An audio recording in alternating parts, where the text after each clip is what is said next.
mudane madaxweyne ku soo dhawow shabakada warbaahinta koonfur galbeed Soomaaliya oo ah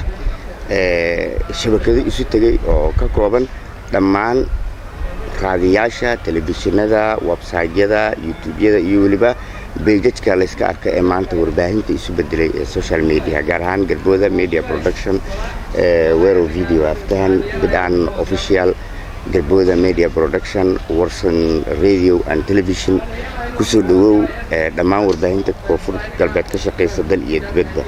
mudane madaxweyne waxaan la soconaa in aad tahay madaxweynaha dawlad goboleedka Jubbaland oo iskiis ugu dhawaaqay oo la mid ah madaxweynayaasha kale ku sugan maamul goboleedka Jubbaland ee iyaguna sheegtay inay yihiin madaxweynayaal gadaasha isbedelo badan ayaa dhacay marka ugu horeyso ka waranba ismoogeen waxyaabihii ku qabsoomay iyo maanta Jubbaland marxaladda ay marayso بسم الله الحمد لله وثناء الله صلاة والسلام على رسول الله وكله هاي إلهي مهديس شلي يومانتو إلهي مهدي وناسنا هاي سوول شلي وناسنا مانتنا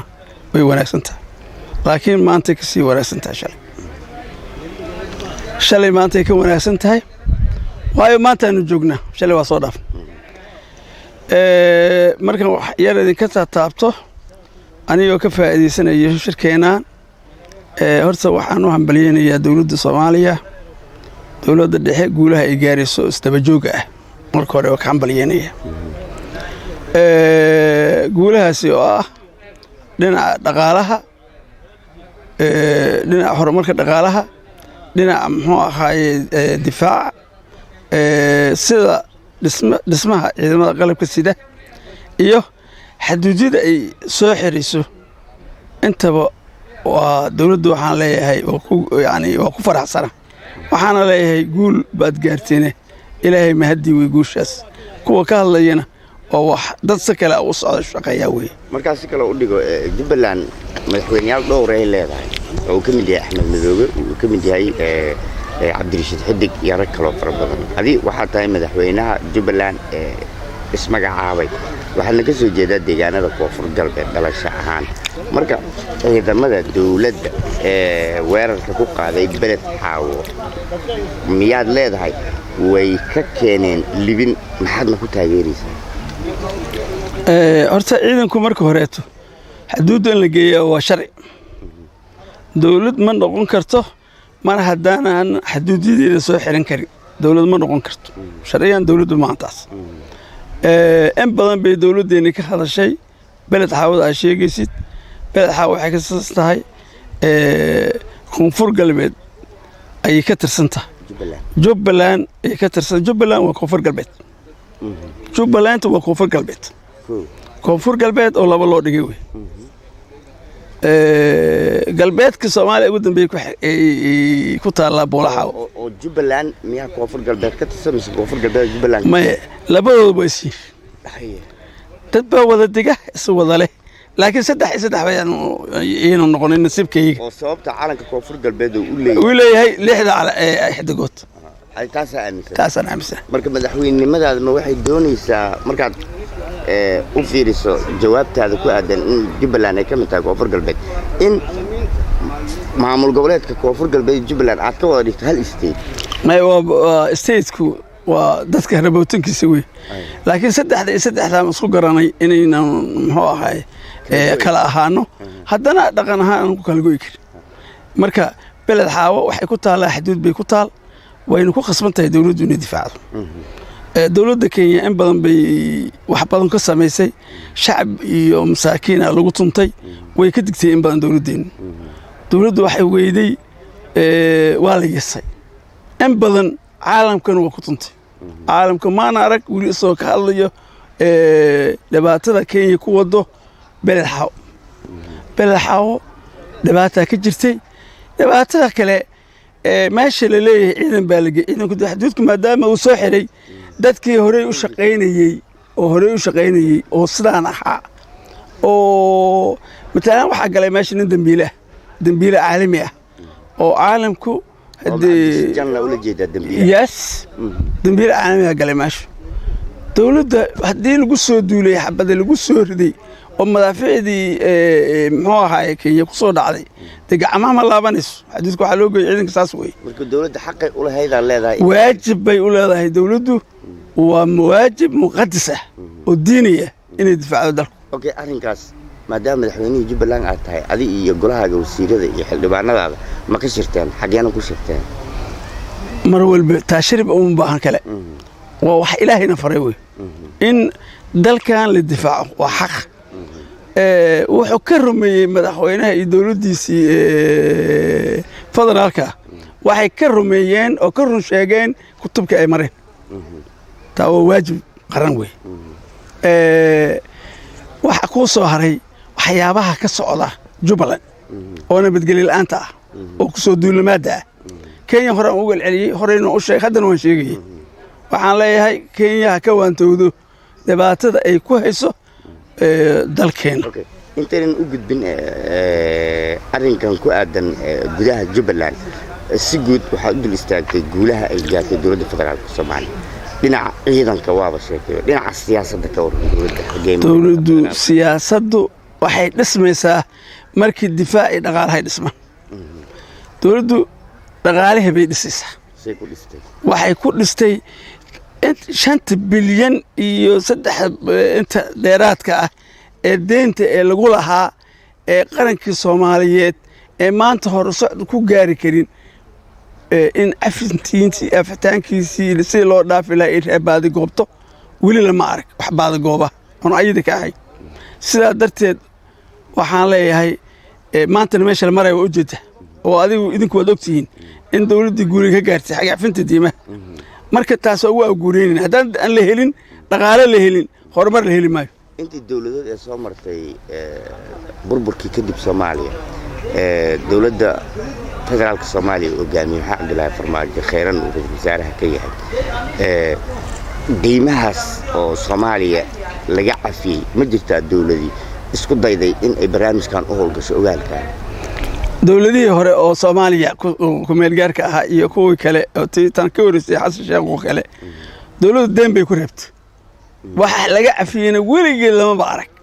waxa laga baada goobayna ma jirin caalamkana markii shaygu aad baad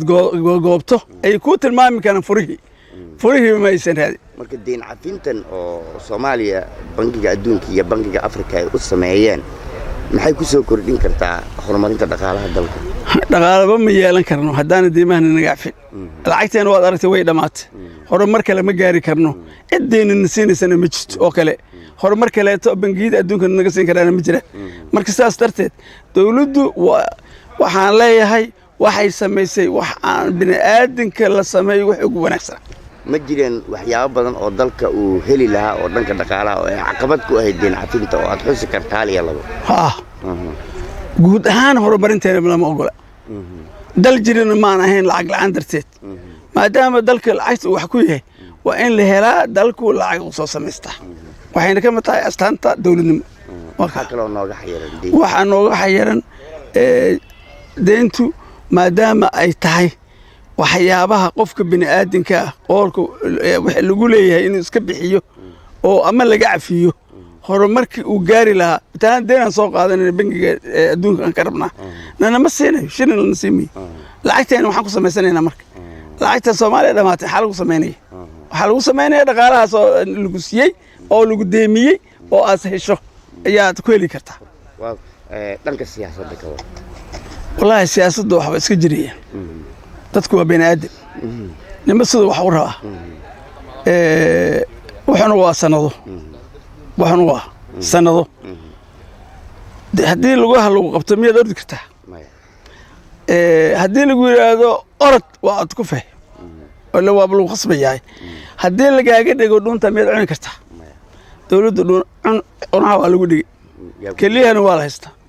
wala mucaarad sheeganaysa laakiin mucaaradka aan saas ahay ee garan la weli annaga dalkeena waxaa xukumi jiray wixii ka horeeyay dawladda shisheeye xukumi jiray nin waliba dangooniya u socda marka shanta dawladood ee caalamka awoodda ku tartama Afrika noo dheereed dee ma jirin dal Soomaali madax binaaya xukumi kara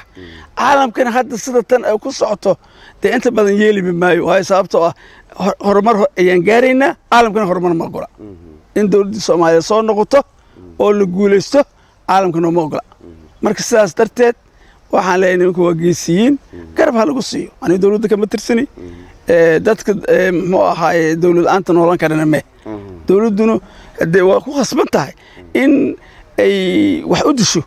in ay magaranaysaa meesha u marayso u marto haddii berri toole aan maanta wax loo dilin berri dawladnimo ma jirayso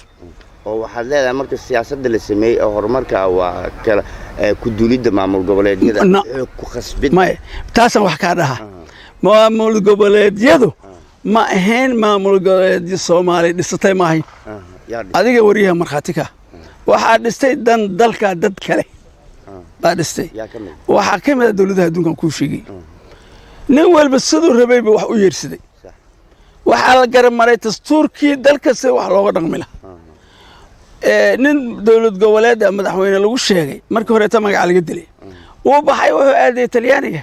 mashaariic ka soo qaatay ingiriisku aaday mashaariic ka soo qaatay dawladda dhexna ma oga sida hadda muxuu ahaay dan iyo kale maya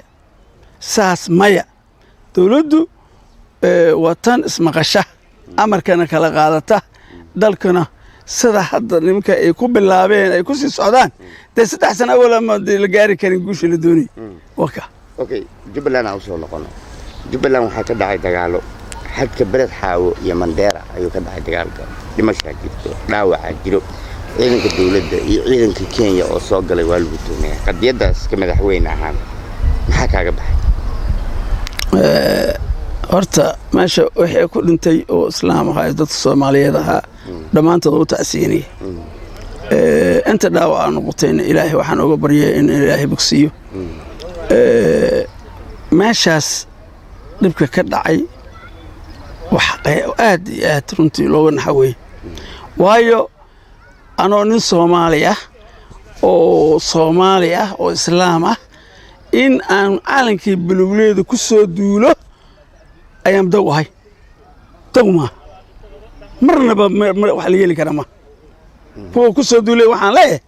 waa walaalay waa khaldanteen waka waa gartay marka maxaa xal ah oo aragtaa dagaalkaas inuusan dib dambe u dhicin maadaama adiga aad tahay madaxweyne Jubbaland oo aad dadka u dhaaratay haddaan lagu aqoonsanayn haddii lagu aqoonsan yahay oo aad isciileed waa looga gudbi karaa dhibaato gacan ka hadala oo kan hadda dhacay looga tusaale qaadan karo alxamdulillah waxaa loo gudbi karaa in wixii dhacay wax tegid soo ma noqdaan dadkuna waa wiil iyo abtigii iyo wiil iyo adeerkii wiil iyo aabi weliba kuwa Bered Xaawo hadda muxuu ahay ka socdaa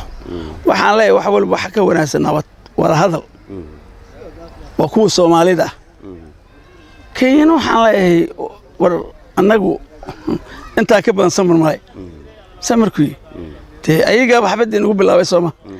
laakiin kuwa kale waxaan leeyahay wada hadal baa wax walba ku socon karaan qaabkee loo wada hadlay waxa loo wada hadlay gogol baan dhigayna yaa dhigay waxa dhigay aniga kula hadlay dawladda dhexe waxaan weydiisanayaa magac waxaan ku dhigayaa maxay ahayd siyaasiinta garabkayga iyo kayga magacayga aniga Xasan ah iyo madaxweynahayga waa ka tanasulaya gogolna waa dhigaya waxaan la kaashanaya rabbi iyo dadka ummadda Soomaaliyeed meesha deegaanka ka ee samajecliyaasha ah dhammaantood iyadoo aan qabiilo diin biiraali ku yihiin ummadda in nabadgelyo laga shaqeeyo nabadda waa la diidan yahay la leeyahay adiga nafsirkaaga soo qayb ka timid kama mid yihiin kuwa nabadda diidan oo Axmed Madoobaaba sheegtay madaxweyne oo la aqoonsan yahay oo Kismaayo jooga oo caalamkii uu la kulmaya adiga markaas caqabad kuma tihid nabadda oo hadda ma taageeraysid dawladda federaalka oo maamul goboleed ku duulaysa horta mid suurtagal ma dawladda dhexe na aabihi in karay aqli ma wicil ma ahayna ma dhihi karo sabab in karaya dawladdu wax ka wadi laadahay oo shacbigan dhibaatada u maraya waa Axmed Madoobe sheegist Axmedna kan maxay ummadan shaqo kuma Axmed dawlad may qaadaan labada nin oo kale cabdirashiid waa kaasee dawlamaad ha qaado guriga ku dhashay buu joogaa dawlamaad ma qaadi karo waa gurigiisa gubanaya laakiin ka nixi maayo axmed madoobe 3 kilomitir buu ka yimi wuxuu yidhi waxaan ku soo bahalki aniga waxaan ka yimi waa la yaqaan 133 kilomitir u jirtaa meeshaan ku dhashay iyo kasmaa isu jiraan marka nin saako ma radiid ma la yiraahdo saako uu dhaxaysa buu aalay ninkii yaqaan biyaha laga cabo halkaasaan ku dhashay marka ma ahan in dhaal iska ridaaho ma ahmadow madaxweyne ma ahan mana noqon doono adiga madaxweynaha sheeganaysa laftarkaaga hadii gogosha nabadeed la yimaado ma tanaasuleysa ma